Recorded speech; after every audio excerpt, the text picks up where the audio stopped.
เอกสารสุดน้อยไปลาวแล้วกลับมาจีนต้องมีเอกสารหยังแหน่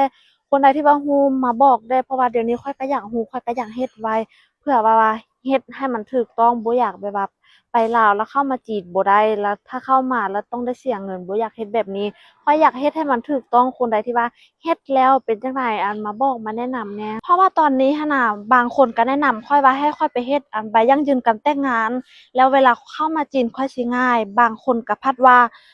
ให้ไปเฮ็ดใบนำส่งสิเข้ามาจีนง่ายอ่าแล้วหลายคนก็เว้าบ่คือเดียวหั้นน่ะข้อยก็บ่ฮู้ว่าต้องได้ไปเฮ็ดอิหยังแท้จั่งค่อยสิเข้ามาจีนง่ายเพราะว่า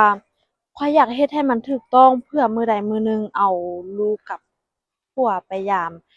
แม่อยู่ลาวมันค่อยสิสะดวกสบายมันค่อยจะบ่ยุ่งยากเดี๋ยวหน่อยหนึ่งไปแล้วเฮ็ดบ่ถูกต้องหน่อยหนึ่งจะได้อยู่พุ่นดนแล้วจะได้เฮ็ดอิหยังแบบหลายอย่างนำหลังจั่งซี้มันยากเพราะว่าอั่นพวกเขาอยู่พีเขาเจ้าก็ปะเวียกได้บ่ดนหั้นนะอีกอย่างพีเวียกอะว่างบ่ได้จังซี้นะถ้าว่าไปก็จะแบบไปอยู่บ่ดนจังซี้นะ